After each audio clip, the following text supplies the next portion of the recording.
नमस्कार दोस्तों, स्वागत है आपका एके कैंपस के यूट्यूब चैनल पर। आज हम बात करने वाले हैं स्क्वायर के आगे की। जैसा कि पिछली वीडियो में हमने स्क्वायर की स्टार्टिंग से स्क्वायर निकालना सीखा था, आज हम उसके आगे के नंबरों का स्क्वायर निकालना सीखेंगे। यानी कि आज हम 1000 तक चले जाएंगे और 1000 के बाद वाले भी स्क्वायर हम आसानी से निकाल सकते हैं। तो शुरू करते हैं। सबसे पहले 98 का स्क्वायर। हमने पिछली वीडियो में 100 से ज़्यादा वाले स्क्वायर निकाल लिए थे, लेकिन 100 से कम वाले स्क्वायर नहीं निकाले थे। तो आज हम 100 से कम वाले स्क्वायर पे देते हैं। 98 का स्क्वायर निकालना होगा मुझे। तो इस 98 को मैं कैसे लिख सकता हूँ? 100 माइनस 2 लिख सकता हूँ। अब क्या करना है कि 2 का करना है स्क्वायर। 2 का स्क्वायर करूँगा कितना हो जाएगा? 4। 2 डिजिट में लिखना है, 0 4 हो गया। आगे चलेंगे। कितना कम है 100 से? 2 कम है। तो जो संख्या दी हुई है उसमें से 2 मैं घटा दूंगा, यानी कि 98 में से 2 घटा दूंगा। बचेगा कितना? 96। इस 96 को सीधा यहाँ पर उतार दो और आपका आंसर आ जाएगा। इतना सा टाइम लगेगा और आप किसी भी स्क्वायर को निकाल सकते हैं।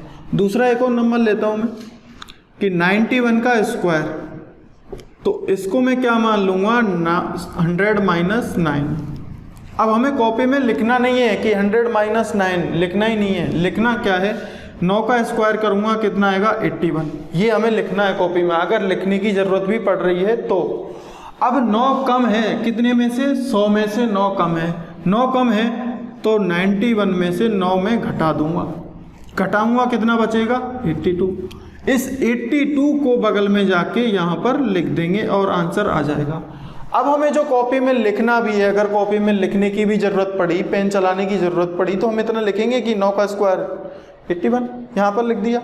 उसके बाद में बाकी की ये जो चीज़ है ये चीज़ नहीं लिखेंगे। ये चीज़ हम घटा सकते हैं। 91 में से 9 हम घटा सकते हैं, आसानी से घटा सकते हैं। तो ये चीज़ कम से कम लिखने की कोशिश कर रहे हैं। अगर हम यहाँ से घटा रहे हैं तो फिर हम इन दोनों को वैसे ही मान लेंगे 82 81। ठीक है, यहाँ पर अलग से लिखेंगे नहीं। इसको उठा के लाए फिर यहाँ पर लिखा, तब हम देखेंगे हाँ अब आ गया आंसर। ये काम हमें नहीं करना है। कम से कम पेन चले ऐसा काम हम करेंगे। तो आगे चलते हैं। अब बात करते हैं कि अगर क्वेश्चन मेरे पास में 100 से ज़्यादा का आ गया, यानी कि 200 से ज़्यादा का नंबर आ गया। जैसे मेरे पास में नंबर आ गया 221 का स्क्वायर निकालना है मुझे। अब जब मुझे 221 का स्क्वायर निकालने को मिल गया, तब मैं क्या करूँगा? इसको क्या मानूंगा? 200 प्लस 21। संख्या ऐसी माननी है जिससे आसानी हो, हमारे पास में कम से कम हमें गुणा करना पड़े, कम से कम हमें जोड़ना पड़े, ऐसी संख्या माननी है। तो मैंने 200 प्लस 21 मान लिया। 21 का जब स्क्वायर करूँगा मैं, कितना होता है? 441। 441 में से 41 तो लिख लूँगा और 4 चला जाएगा कहाँ? कैरी। 4 कैरी हो गया, 41 मैंने लिख लिया। अब कितना ज़्यादा है? 21 ज़्यादा है। कितने में से? 200 से 21 ज़्यादा है। तो 221 में ही मैं 21 और जोड़ दूंगा तो कितना हो जाएगा? 242। अब हमारे पास में आंसर ये नहीं आया है 242 और 4 कैरी जोड़ दें और आंसर आ जाए, ऐसा नहीं है। जब मैंने बेस लिया था पहले वाले क्वेश्चन में तो 100 बेस लिया था। अब यहाँ पर बेस क्या ले रहा हूँ मैं? 200, यानी कि 100 का 2 गुना बेस मैंने ले लिया। जब मैंने 100 का 2 गुना बेस लिया है तो इस संख्या में 2 का गुणा भी करना पड़ेगा मुझे। कैरी बाद में जोड़नी है, उससे पहले ही मुझे गुणा करना पड़ेगा। अगर आपने पहले कैरी जोड़ ली और उसके बाद में गुणा किया तो आंसर गलत आ जाएगा। पहले मैं गुणा करूँगा 242 का गुणा कर लूँगा, सीधा आंसर आ जाएगा 4 8 और 4 484 आ गया। अब इसमें कैरी जोड़ना है 4। अब इसमें 4 कैरी जोड़ना है और उसके बाद में आंसर हमारे पास में आ जाएगा आसानी से। तो इस तरह से जब हम करेंगे तो कम से कम समय लगेगा और एग्जैक्ट आंसर आएगा। आपका गलती होने के चांसेस नहीं है। स्टेप याद कर लीजिए। पहले आपको स्क्वायर करना है। स्क्वायर करने के बाद में जितने का आप स्क्वायर कर रहे हो उतना उसी संख्या में से घटाना है और फिर जोड़ना है, वही काम करना है। उसके बाद में जो आ गया, अगर मैंने बेस 200 ले रखा है तो मैंने 2 का गुणा कर दूंगा। अगर मैंने 300 बेस लूँगा तो यहाँ पर 3 का गुणा करूँगा। ठीक है, आगे एक और नंबर लेते हैं 252 का स्क्वायर। जब 252 का स्क्वायर मान लिया, ये तो मुझे 21 का स्क्वायर याद था तो मैंने कर दिया, लेकिन 52 का स्क्वायर मुझे याद नहीं होगा। अगर मैं 200 प्लस 52 लूँगा तो 52 का स्क्वायर याद नहीं मुझे, तो मैं ऐसा बेस लूँ जिससे कि कम से कम संख्या, छोटी से छोटी संख्या मुझे स्क्वायर करने के लिए बचे। तो मैंने क्या किया, यहाँ पर 250 ले लिया प्लस 2 कर दिया, यानी कि 250 मैंने बेस ले डाला। 250 बेस ले डाला तो आप क्या करेंगे, 2 का स्क्वायर किया कितना आ जाएगा 4, 2 डिजिट में लिखना था लिख लिया। अब कितना ज़्यादा है, 2 ज़्यादा है, तो 252 में 2 ही में जोड़ दूंगा, कितना आ जाएगा 254, 254 आ गया। अब देखना 254 आ गया। अब मैंने यहाँ पर बेस क्या लिया था, 100 का 2.5 गुना लिया था, तो 2.5 गुना लिया था तो उस 2.5 से गुणा करना पड़ेगा मुझे, किससे, 254 से। तो 2.5 क्या होता है 2.5। अब 2.5 को और कैसे भी लिख सकता हूँ मैं, 5/2, 5/2 भी लिख सकता हूँ मैं, एक ही चीज़ है। अब 5/2 लिख लिया, 2 से काट दिया इसको 154, 254 को 127 बार, 127 का गुणा कर दूंगा मैं 5 में, कैरी तो है ही नहीं यहाँ पर, जोड़नी नहीं है। 127 का 5 में गुणा कर दूंगा, कितना आ जाएगा 635, और हमारे पास में आंसर आ जाएगा। यानी कि हमने इतना बड़ा स्क्वायर आसानी से निकाल लिया।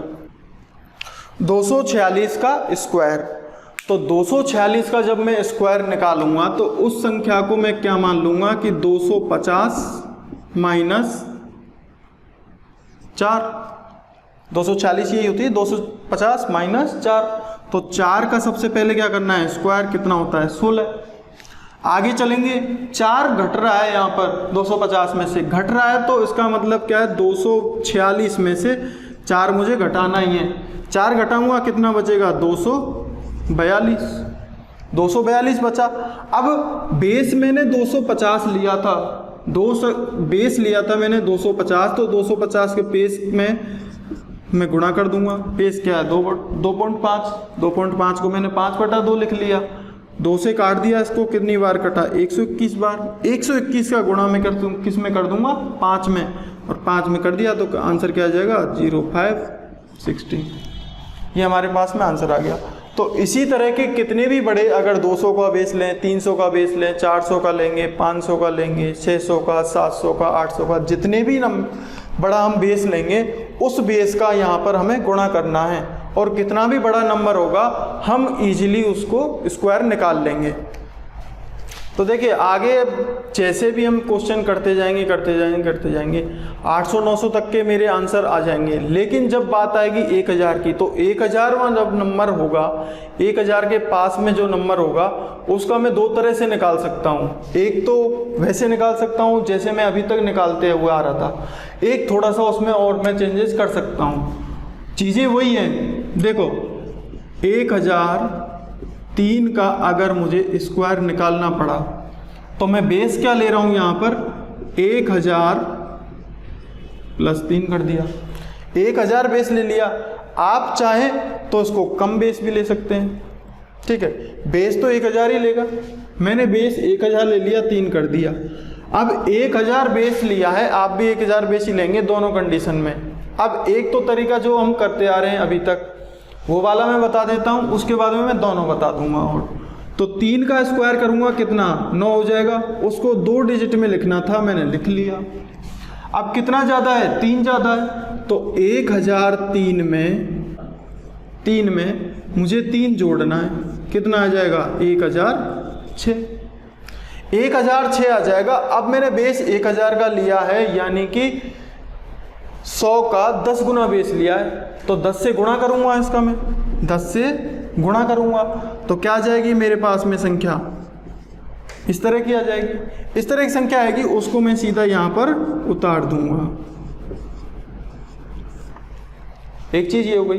दूसरी चीज़ हम ये कर सकते हैं कि 10 का यहाँ पर गुणा ना करके, 10 का यहाँ पर गुणा ना करके अगर मैं 1000 बेस ले रहा हूँ तो यहीं पर 2 संख्याओं के साथ में 3 संख्या ले सकता हूँ मैं सीधा सीधा। अगर मैं जब 3 संख्याएं लूँगा यानी 3 डिजिट लूँगा तो मुझे 10 का गुणा करने की ज़रूरत नहीं पड़ेगी। जैसे दूसरा लेता हूँ मैं, 994 का स्क्वायर मुझे निकालना होगा। तो उस 994 को कैसे लिख लूँगा मैं, 1000 माइनस 6। अब देखो सबसे पहले मैं क्या कर रहा हूँ, 6 का स्क्वायर कर रहा हूँ। 6 का स्क्वायर कितना होता है, 36। मुझे 10 का गुणा ना करना पड़े, बेस का गुणा ना करना पड़े, इसके लिए मैं क्या कर लेता हूँ, उसको 3 डिजिट में लिख लेता हूँ। मैंने 3 डिजिट में लिख लिया। अब इसका फ़ायदा क्या होगा कि 994 से मुझे 6 घटाना है बस, तो कितना आ जाएगा, 988। अब इस 988 आएगा, उसको सीधा यहाँ पर मैं लिख सकता हूँ 988 और आंसर आ जाएगा। यहाँ पर मुझे 10 का गुणा नहीं करना पड़ा। क्यों नहीं करना पड़ा, क्योंकि मैं पहले से ही 0 आगे लगा चुका था। तो बात एक ही है, या तो 10 का गुणा कर लो या फिर 0 लगा लो आगे, आंसर वही आएगा। तो इसी तरह से हम कितने भी बड़े नंबर का स्क्वायर आसानी से निकाल सकते हैं। तो दोस्तों स्क्वायर वाला टॉपिक यहीं पर समाप्त होता है। अगर आपको हमारी वीडियो पसंद आई हो तो वीडियो को लाइक करो, चैनल को सब्सक्राइब करो। धन्यवाद।